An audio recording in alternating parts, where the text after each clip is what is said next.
Assalamualaikum and good morning. Today we have two presentations, one from the Department of ONG and from the Department of Pediatrics.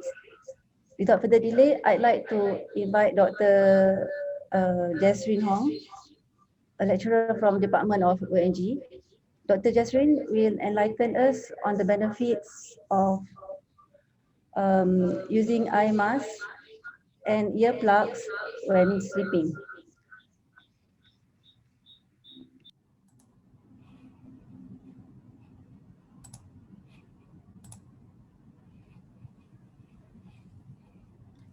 Very good morning, everyone, and thank you, Prof. Nuguelis, for the kind introduction. Today, I'll be speaking on a very common problem encountered during pregnancy that is often overlooked and even not asked during our routine antenatal care.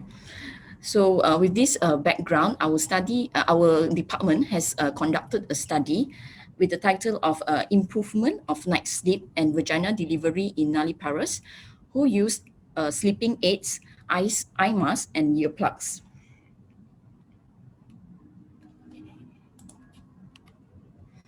So it is quite shocking to know that 3 out of 4 pregnant women experience a sleep disruption during their pregnancy. This has multiple contributing factors in it, partly because of the physical changes that the women experience during their pregnancy, and the anxiety that the mothers experience throughout their journey in pregnancy. So as this is especially true in first-time mothers. Okay, not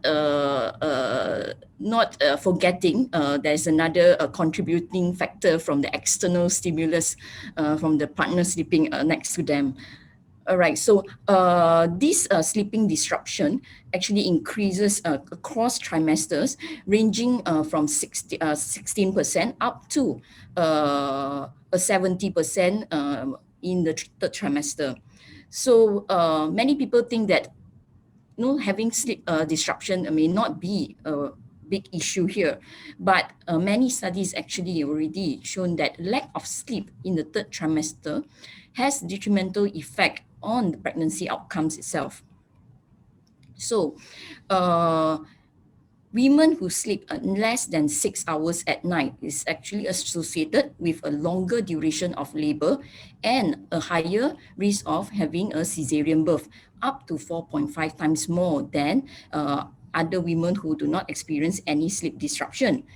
And they also with this sleep deprivation, it is also associated with increased risk of having gestational diabetes, having pregnancy in their pregnancy, having hypertension in their pregnancy, and they may have a premature birth. So with this, we performed a pilot study last year in our department by using the same earplugs and eye masks to improve night sleep duration in our nulliparous. So this is the trial was conducted in 54 women, and it has shown that more women able to deliver vaginally, all right, up to a 20% of difference, although not statistically significant, and there was an improvement in their night sleep at least for 30 minutes. So with this background, we have conducted a study this year with the objective to study the effect of these sleeping aids, namely eye masks and earplugs, in improving the spontaneous vaginal delivery and night sleep.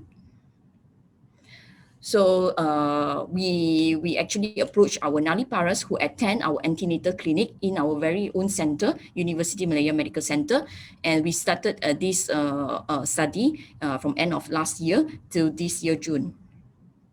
So for our study population, we included nulliparous, 34 to 36 weeks of gestation with the self-reported sleep of less than 6 hours.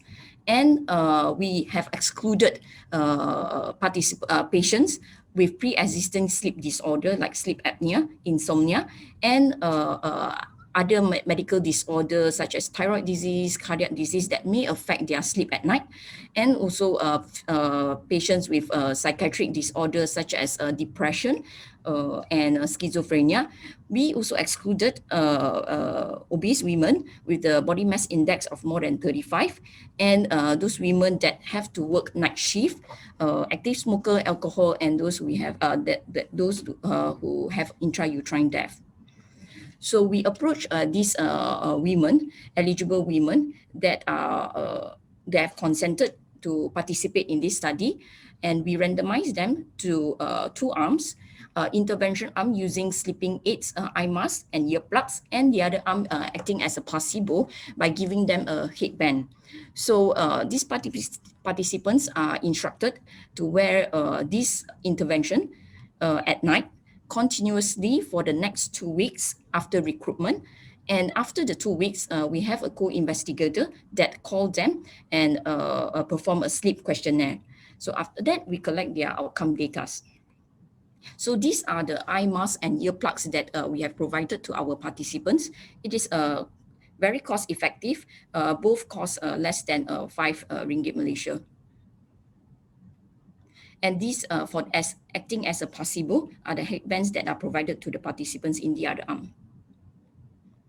So what we are looking at was the mode of delivery to prove our objective of to increase the spontaneous vaginal delivery, and we also look into the participants' night sleep quality, sleep duration, and their satisfaction score, and other neonatal outcomes.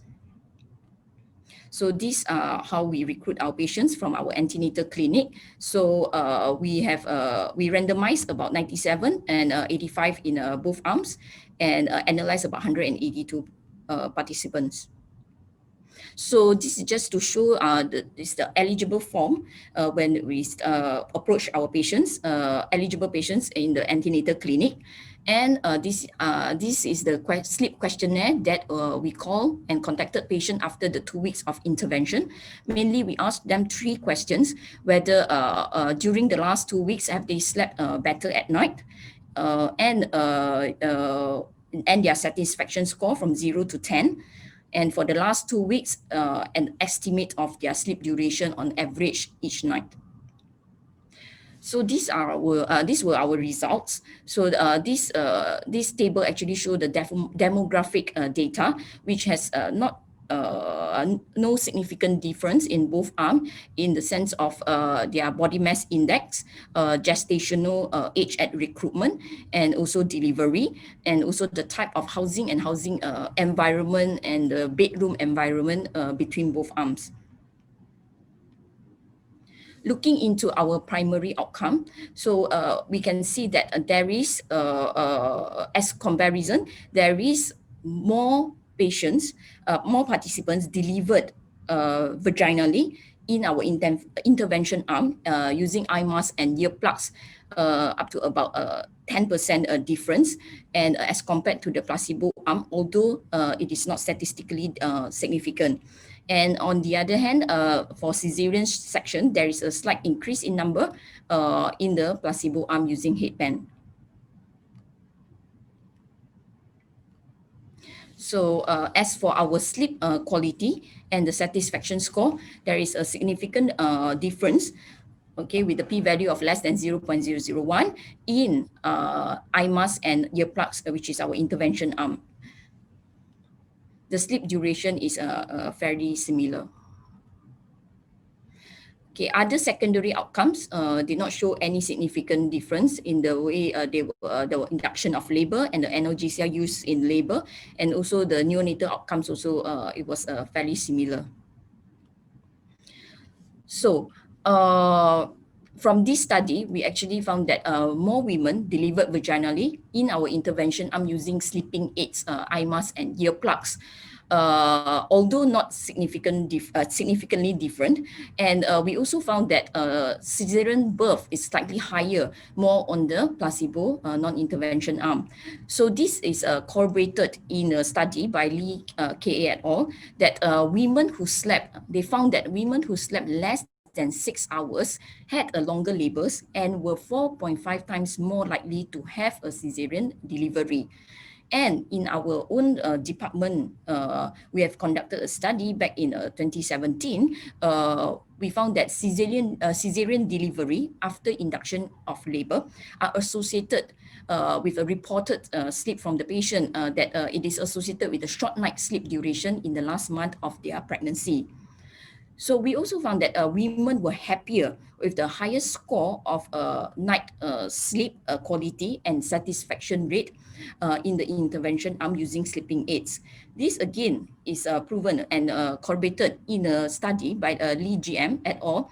Although their target group is in post-operative patient underwent major surgery, so they have provided in their study they have provided earplugs and eye masks applied to their patients in the PACU, a post anesthesia care unit, and they have shown that there is a significant preserved night sleep quality in the intervention arm. So in our study, it is an original and powered study, and we had a single co-investigator that that recruit the patient and perform the sleep questionnaire after the 2 weeks of duration, and our outcome data were complete. The limitation, I would say that we have recruited nulliparous, and it may not be generalizable to multiparas who have kids, that may further add on as a contributing factor to their disrupted sleep at night. And we have done a sleep questionnaire that is of a subjective measure of their sleep quality and duration as compared to a more objective measure of their sleep duration. And we also found that there are variation in wearing the sleeping aids, mainly in the placebo group, the headband. So some, they use the headband as an eye mask rather than as a headband. So this is what we found. And as a conclusion, we find that sleeping aids such as eye masks and earplugs are effective to improve the pregnant women night sleep, and this may improve the spontaneous vaginal delivery in our low risk nulliparous. And the sleeping aids are simple, cheap, and safe devices that are cost effective to improve the comfort and sleep quality of our pregnant women, and at the same time decreasing their external stimulus of perception during their night sleep. So we aim that we can create awareness amongst our healthcare professionals that are providing care to our pregnant women, that to be because this problem of sleep disruption is often overlooked or even not asked at all during the routine antenatal care visit, be it at a healthcare clinic or in the hospital setting.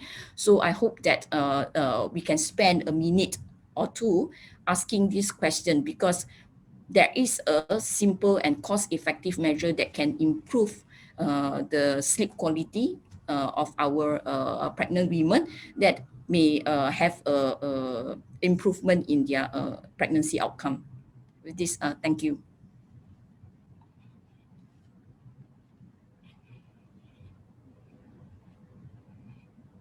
Thank you, Dr. Jesrine.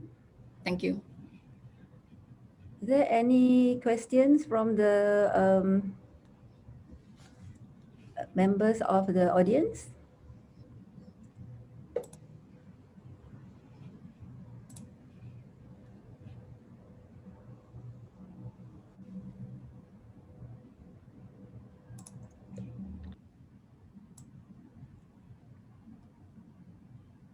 Can I just ask a question then?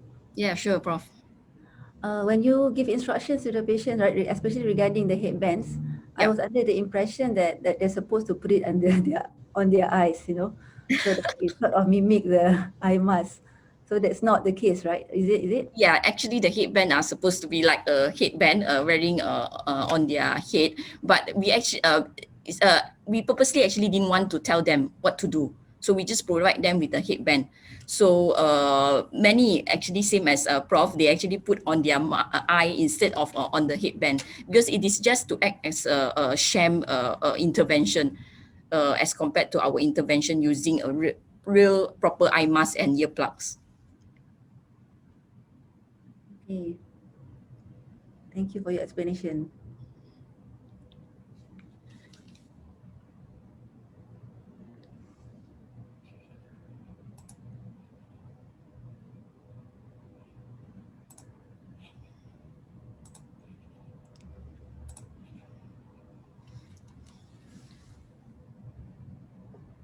But it is quite interesting to know that the patients, the participants that are given the eye mask and earplugs, they actually said that it has improved their sleep significantly, especially from the external stimulus from their partner sleeping next to them. So even if it does not, have be it whether it can cause a significant change in their pregnancy outcome, but it is still an aid that can help them to improve their sleep quality, which is I think is important during pregnancy.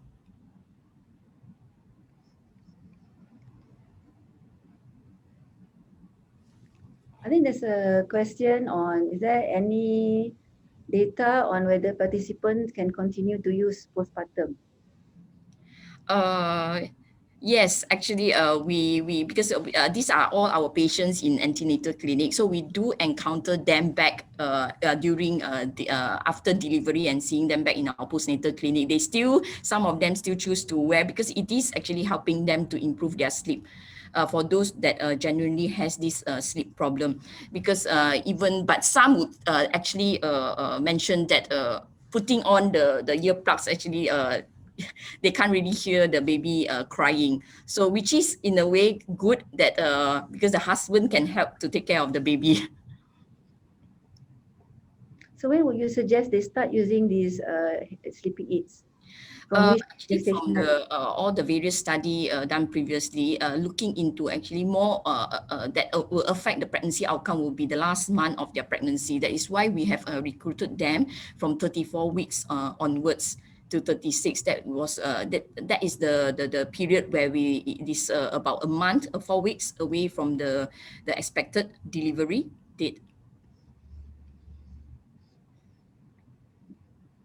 But patients that really have a sleep issue may use it even earlier. But of course, the what we have in our data are more of the last month of the pregnancy.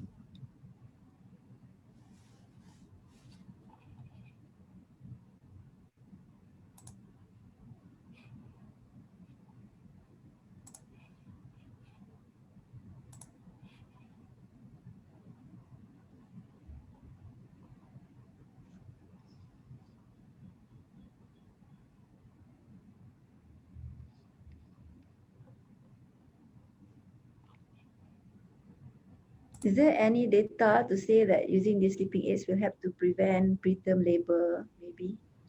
Not in our data, but there were data from other studies. Yes, not really prevent per se, but those with especially night sleep duration less than 6 hours are associated with a preterm birth. But in our data, we are not able to show that. Yeah.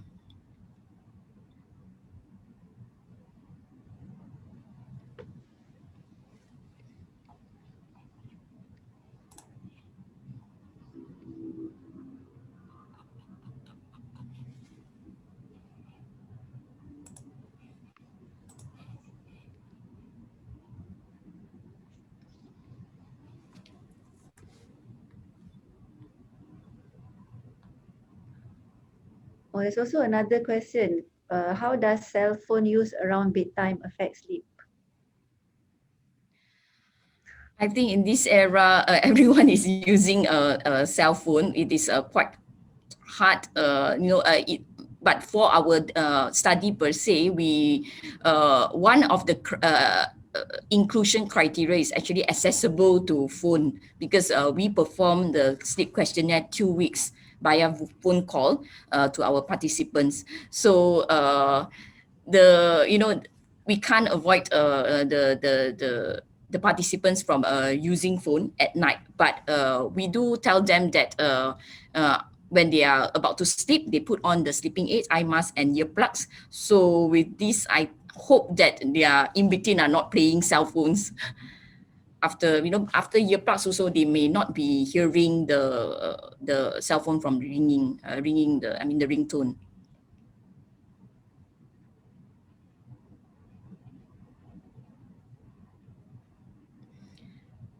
Maybe a further study should be done pertaining the cell phone usage in our pregnant women.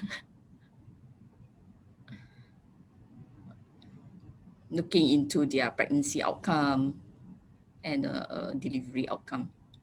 That could be, I mean, it will be interesting to know.